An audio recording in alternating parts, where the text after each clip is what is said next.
नमस्कार, बालाघाट न्यूज़ में आपका स्वागत है। मैं हूं यमलेश वंजारी और आप देख रहे हैं जिले की खबरों का स्पेशल बुलेटिन। बालाघाट जिले के खैरलांजी तहसील के अंतर्गत ग्राम भजियादंड का एक युवक कोरोना पॉजिटिव पाया गया है। यह युवक 16 मई की रात्रि में मुंबई से अपने गांव भजियादंड आया था। 20 मई को उसकी कोरोना रिपोर्ट पॉजिटिव आई है। भजियादंड के इस मरीज को उपचार के लिए बालाघाट के सरदार पटेल होम्योपैथिक कॉलेज गायखुरी बालाघाट में बनाए गए कोविड-19 अस्पताल में उपचार के लिए भर्ती किया गया है। कलेक्टर दीपक आर्य ने बताया कि 20 मई को ICMR लैब जबलपुर से प्राप्त रिपोर्ट में मरीज की रिपोर्ट कोरोना पॉजिटिव मिली है। इसके बाद भजियादंड को पूरी तरह सील कर दिया गया है और उसके संपर्क में आए सभी लोगों को क्वारंटाइन कर दिया गया है। भजियादंड के ग्रामीणों को अपने घर पर रहने और बाहर नहीं निकलने की सलाह दी गई है। एक व्यक्ति हैं जो कि मुंबई से आए थे, उनका पॉजिटिव कंफर्म हुआ है, कोरोना पॉजिटिव कंफर्म हुआ है। तो वो जैसे ही मुंबई से आए थे उसके बाद उनको होम आइसोलेशन रखा गया था। स्ट्रिक्टली उन्होंने क्वारंटाइन का पालन किया और उसके बाद जब उनको सर्दी खांसी जुकाम की समस्या हुई तो उन्होंने आगे डॉक्टर को दिखाया। डॉक्टर ने ILI के सिम्टम्स देखते हुए, जब वैसे वो लेस और मोर असिम्प्टोमेटिक थे, पहुँचा सिम्टम्स में कोई दिखाई नहीं दे रहे थे, सर्दी खांसी की बस समस्या थी, तो उसमें उनका सैंपल लिया गया। सैंपल में उनको पॉजिटिव बताया गया है। तो अभी इसमें जो गाँव हैं वो गाँव को कुछ देर के लिए बंद करेंगे और आवागमन उस गांव से प्रतिबंधित रहेगा। बाकी जो मनरेगा के कार्य हैं वो भी उस गांव में बंद किए जाएंगे और जो व्यक्ति हैं उनको सरदार पटेल हॉस्पिटल में लाया जा रहा है और उनको रखा जाएगा। वैसे वो है, जो रिपोर्ट है वो स्वस्थ है, किसी प्रकार की कोई समस्या उनको अभी नहीं दिखाई दे रही है। सर, उनको कहाँ रखा जाएगा? जो पीड़ित जो है जो पॉजिटिव है उनको सरदार पटेल हॉस्पिटल, जो हमने कोविड हॉस्पिटल बनाया, उसमें रखा जाएगा। और बालाघाट जिले की बात करें सर, यहाँ पे कोई ऐसी बंद या ऐसा कुछ, क्योंकि वो जब यहाँ लेके आएंगे? नहीं, ऐसा कोई आवश्यकता नहीं है। बालाघाट जैसा कोई घबराने की बात नहीं है। ये अब जैसे कि जो कंटेनमेंट जोन भी हैं वो सिर्फ रेड हैं, बाकी सबको ग्रीन में रखा गया है। इनका जो प्रोटोकॉल्स का पालन अपना वहाँ सारा किया जाएगा और उसके उपरांत उनको रखा जाएगा। तैयारी जिले में सारी, जैसे मैंने आपको पहले बताया, तैयारियाँ पूर्ण कर ली गई थी, इसलिए घबराने की कोई आवश्यकता नहीं है। बस जनता को फिर से मेरा यही मैसेज है कि सोशल डिस्टेंसिंग का पालन आप लोग करें। क्वारंटीन आप लोग घरों में, यदि किसी को किया गया तो घर में क्वारंटीन रहें। थोड़ी समस्या होगी लेकिन बड़ा बचाव होगा।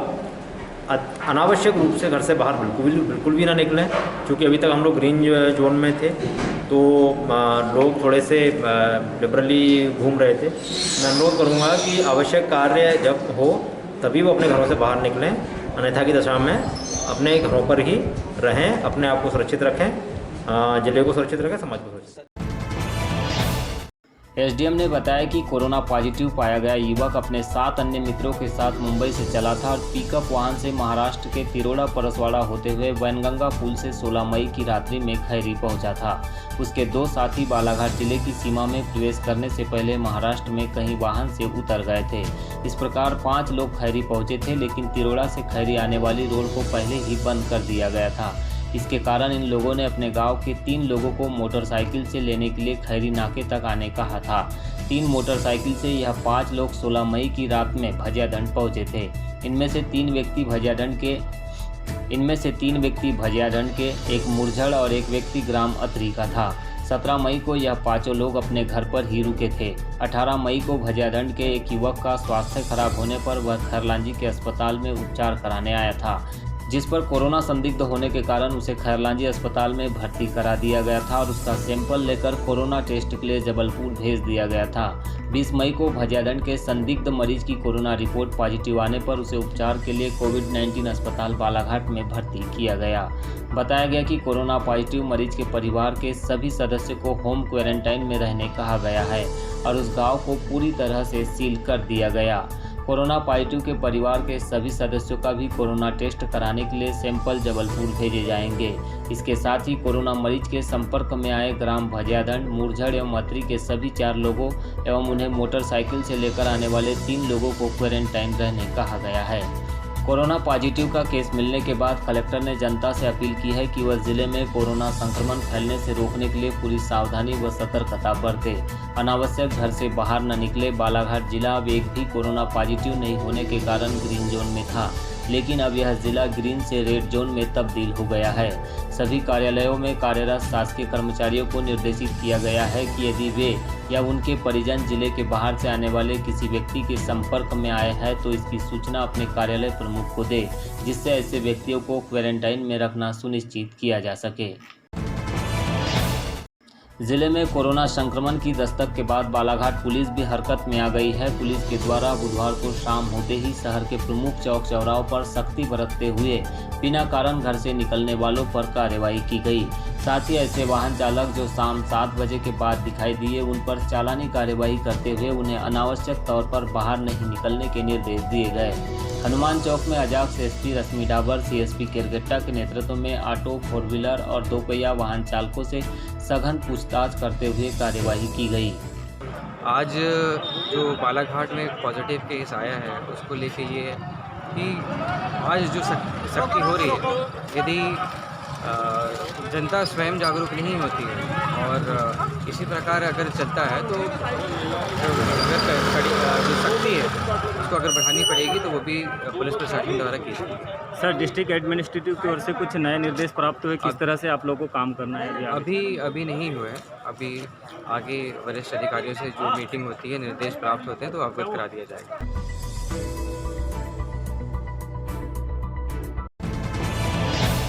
मध्य प्रदेश के खैरी और महाराष्ट्र के अर्जुनी गांव के बीच बनगंगा नदी के पुल से कुछ ही दूरी पर 2 राज्यों की सीमा को लोगों ने बंद कर दिया है। इसके लिए ग्रामीणों ने पेड़ों के लट्ठे, कांटेदार झाड़ियां और मिट्टी की मेड़ बनाकर लोगों की आवाजाही पर पूरी तरह अंकुश लगा दिया, जिससे अब इस मुख्य मार्ग से होकर एक राज्य से दूसरे राज्य में प्रवेश करने वाले लोगों की मुश्किलें बढ़ गई है। कुल मिलाकर ग्रामीणों ने बाहर से आने वालों की गांव में एंट्री बंद कर दी है। इसके लिए ग्रामीण गांव की सीमा पर भी तैनात होकर पहरेदारी करते हैं। ग्रामीणों ने बताया कि कोरोना वायरस के संक्रमण को देखते हुए यह कदम उठाया गया है ताकि इधर के लोग उधर और उधर के लोग इधर आना जाना न कर सके। लोगों ने यह भी बताया कि लॉकडाउन के बावजूद भी लोग बड़ी संख्या में इस राज्य से उस राज्य की सीमा में जा रहे थे, जिससे उन्हें यह डर था कि कोरोना का संक्रमण उनके गांव खैरी में न आ जाए, जिसके चलते इस तरह का कदम उठाया गया। मेरा नाम राजू मेश्राम है। मैं ग्राम खैरलांजी का रहने वाला हूँ और ये जो लिया है इसको लॉक कर दिया गया है क्योंकि यहाँ से आगे चल कर के महाराष्ट्र की बाउंड्री पड़ती है और यहाँ तक एमपी की बाउंड्री, तो यानी इसीलिए यहाँ से बंद किया गया है कि यहाँ से यानी कोई भी उधर जा न सके और उधर से इधर आ ना सके। इसके कारण गवर्नमेंट ने एहतियात के तौर पर लॉकडाउन के अनुसार वो बंद करके रखा है। यहाँ पर क्या है, लोगों की एकदम से बहुत ज़्यादा आवाजाही हो रही थी। यहाँ पास में महाराष्ट्र से बिल्कुल लोग धड़ल्ले से आ जा सक रहे थे और सर जैसे कुछ लोग मछली के हिसाब से लोग कोरोना को सर आज के समय को समझ नहीं पा रहे और लोग नदी नहाने के लिए आते, तरह तरह की चीज़ें कर रहे हैं सर। लोग जैसे यहाँ हमारे मध्य प्रदेश में सर शराब बंद थी, लोग शराब पीने के लिए ढेर तरीके से महाराष्ट्र की ओर जा रहे हैं सर। तो इस वजह से फिर प्रशासन और ऐसे स्थिति को देखते हुए ताकि हमारे गांव में कोरोना का संक्रमण ना हो। कोरोना संकट के बीच जारी लॉकडाउन के बावजूद जिले में चारों ओर अवैध रेत उत्खनन चरम पर है। विगत कई माह से अनेक समाचार पत्रों के माध्यम से यह खबरें सामने आ रही है, जिसे लेकर जिला कांग्रेस प्रवक्ता विशाल बिसेन ने जिले में अवैध रेत खनन को सत्ताधारी नेताओं, भ्रष्ट अधिकारियों और माफियाओं के मिलीभगत बताते हुए निशाना साधा है। उन्होंने बताया कि उनके पास इस अवैध उत्खनन के संबंध में अनेकों साक्ष्य और दस्तावेज है। विगत दिवस बालाघाट के अनेकों लोगों ने खनिज अधिकारी को अनेकों शिकायतें भी की है, जिसमें जिले में जारी रेत के अवैध उत्खनन की समस्त जानकारियां है, परंतु आज दिनांक तक कोई कार्यवाही नहीं होना इस बात की पुष्टि करता है कि इस अवैध उत्खनन में नेता, अधिकारी और माफिया सबकी साठगांठ है, सबकी हिस्सेदारी भी है। विशाल बिसेन ने बताया कि जिस तरीके से विगत दिवस चेन्नई नदी, कुकड़ाघाट, बोनकट्टा, राजेगांव सभी दिशाओं में रेत के अवैध उत्खनन की खबरें आई है, जो कि पूरी तरह सही पाई जा रही है, परंतु इस अवैध उत्खनन में जिले के भाजपा नेताओं और माफियाओं द्वारा भ्रष्ट अधिकारियों से साठगांठ करके इस काम को अंजाम दिया जा रहा है। जैसा कि आप जानते हैं कि विगत दिवस से काफ़ी समाचार पत्रों के माध्यम से आप देख रहे हैं कि बालाघाट जिले में चारों तरफ रेत का अवैध उत्खनन हो रहा है। बात बिल्कुल सही है, बालाघाट जिले में चारों तरफ ही रेत का अवैध उत्खनन हो रहा है, क्योंकि शासन द्वारा अनुबंधित ठेकेदारों को एक भी रेत घाट प्राप्त नहीं है, अभी तक के कोई अनुबंध नहीं हुआ है। जो अनुबंधित रेत घाट हैं उनको सरेंडर करने का समय आ चुका है, पर कोई भी खदान मालिक अपने घाट को सरेंडर नहीं कर रहा है, मतलब कहीं ना कहीं अवैध तरीके से काम कर रहा है। जैसे कि कुकड़ा घाट, चने नदी वाला घाट, इस प्रकरण के बारे में आप तो जानते ही हैं, किस तरीके से रेत का अवैध भंडारण किया गया और उसको फिर माफियाओं द्वारा अधिकारियों से संरक्षण कर मिला होने के कारण उस डंप को जो है वो अवैध करार करके उसकी जब्ती बनवाई गई। फिर करीबी ठेकेदार को उसका टीपी दिलवाया गया और फिर एक टीपी पर 15-15, 20-20 डंपर गाड़ी जो है वो अवैध तरीके से परिवहन की गई। चनई और कुकड़ा वाले घाट के मामले में तो आश्चर्यजनक ये बात सामने आई है कि इसमें जो रेत की टीपी बनी वो बिलासपुर छत्तीसगढ़ के लिए बनी, और अभी लॉकडाउन के समय में जैसा कि अन्य जिले और अन्य राज्य की सीमा सब जगह से सील है, तो सबसे ताज्जुब की बात यह है, आश्चर्य की बात यह है कि बिलासपुर छत्तीसगढ़ रेत यहाँ से गई कैसे, और अगर गई तो किन फॉरेस्ट और राजस्व के नाकों पर वो टीपी चेक हुई, वहाँ पे उनकी सील लगी, इसकी कोई प्रामाणिकता प्रशासन के पास में नहीं है। विगत लंबे समय से बालाघाट जिले के कई रेत व्यापारियों द्वारा जो कि सही तरीके से काम करते हैं, उन्होंने जिला प्रशासन, कलेक्टर और जिला खनिज अधिकारी को कई शिकायतें करी, परंतु जिला खनिज अधिकारी द्वारा आज तक किसी भी शिकायत पर कोई कार्रवाई नहीं की गई, न ही कलेक्टर महोदय द्वारा आज तक की कोई कार्रवाई की गई। ये बड़ा आश्चर्यजनक है। मैं आपको बता देना चाहता हूँ कि बालाघाट जिले में भाजपा के नेता, कुछ अधिकारी और दबंग माफियाओं, इन तीनों की साठगांठ है, और इस साठगांठ के चलते जिले में जबरदस्त तरीके से अवैध रेत का उत्खनन हो रहा है। एक मामला और है, बालाघाट मुख्यालय से बहुत करीब में कनकी घाट है। यह घाट मॉइल के लिए सेंक्शन है, जिले का एकमात्र ऐसा घाट है जो कि मॉइल्स की NIT निकलने के बाद व्यवस्थित तरीके से अनुबंधित किया गया है। यह घाट जो है श्री अनुराग ठाकुर, जहाँ तक मुझे जानकारी है, तिरोड़ी वाले हैं, उनके नाम से सेंक्शन है, परंतु उन्होंने कोई ग्वालियर के रोहित आर्य को यह घाट जो है वो ठेके पर दे दिया है, PT पर दे दिया है, और अब इस PT कॉन्ट्रैक्टर द्वारा मॉइल की आड़ में पोकलेन मशीन लगा के, मतलब जैसे सिया, रेत खनन निधि नीति और माननीय सुप्रीम कोर्ट, इनकी गाइडलाइन है कि कोई भी आप बड़ी मशीन लगाकर वहाँ से कहीं से भी किसी घाट से खनन नहीं कर सकते, पर कनकी घाट में आप देखेंगे कि एक एक दो दो पोकलेन बड़ी हैवी ड्यूटी मशीन्स लगी हैं और देर रात को यहाँ पे खुदाई होती है। सैकड़ों डंपर बिना रॉयल्टी के यहाँ से कनकी से निकलते हैं और जिले के अन्य कई स्थानों पर जाकर वो रेत बिकती है। हमें यह भी जानकारी है कि 8,000 रुपये प्रति डंपर के हिसाब से घाट पर ही सौदा कर दिया जाता है और वहाँ से फिर जो है यह रेत पूरे ज़िले में जाती है। मैंने मीडिया के साथियों को जो है वो स्पॉट्स की जानकारी भी दी है जहाँ पर रेत गिरती है ज़िले में, और वहाँ पे जाके वो चेक कर सकते हैं। साथियों, बड़ा ही गंभीर मामला है। सोचिए कि कनकी घाट वाले मामले में तो ये है कि यहाँ पे जो डंपर उपयोग में लाए जा रहे हैं वो भारतीय जनता पार्टी के विधायक श्री रामकिशोर कावरे जी के डंपर हैं। तो कहीं ना कहीं से साबित होता है कि जो रेत का अवैध उत्खनन है उसमें भाजपा के नेता शामिल हैं। मॉइल के 2 अधिकारियों को या 2 कर्मचारियों को 24 घंटे कनकी घाट में रहना है, उनके सामने उत्खनन होना है, परंतु मॉइल के अधिकारी भी वहाँ पर कोई एक्शन नहीं लेते हैं। इसका मतलब ये निश्चित है कि कहीं ना कहीं खनिज के अधिकारी, खनिज विभाग से जुड़े हुए अधिकारी और मॉइल के अधिकारी अवैध उत्खनन में शामिल हैं। साथ ही शहर के जितने भी माफिया हैं, रेत माफिया, वह रेत को मौके पर ही खरीदते हैं अवैध तरीके से और पूरे शहर में मनमाने रेट में बेचते हैं, यानी इसमें माफिया भी शामिल है।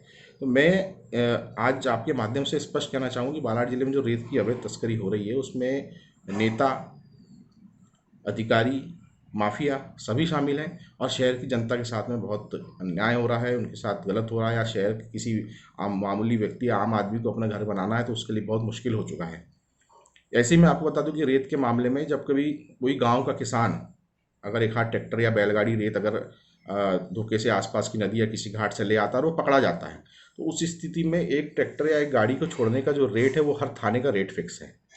हर थाने का रेट फिक्स है और वो रेट मैं मीडिया को दे चुका हूँ क्या रेट फिक्स है। और वो किसान अगर वो रेट नहीं, वो पैसा नहीं देता है पुलिस विभाग के लोगों को, तो फिर उसके बाद में राजस्व और फॉरेस्ट का जो है और खनिज का जो है वो काम शुरू होता है। और उसके बाद में वो जो एक ट्रैक्टर अगर रेत पकड़ा गई तो उसकी जो रॉयल्टी होती है उसकी 125 गुना, कभी 100 गुना, कभी 140 गुना रॉयल्टी का फाइन बनाया जाता है। यानी ट्रैक्टर या गाड़ी की लागत से 10 गुना तक के फाइन जो है प्रशासन उनको देता है। और अगर वो काश्तकार या वो किसान अगर धोखे से न चुका पाए तो खड़े खड़े उसकी गाड़ी आप देखेंगे कई थानों के सामने ट्रैक्टर सड़ रहे हैं और उसे बड़ा भारी रेत के उत्खनन का वो पकड़ाया करे खनिज विभाग जो है अपनी स्वयं की पीठ तपतपाता है।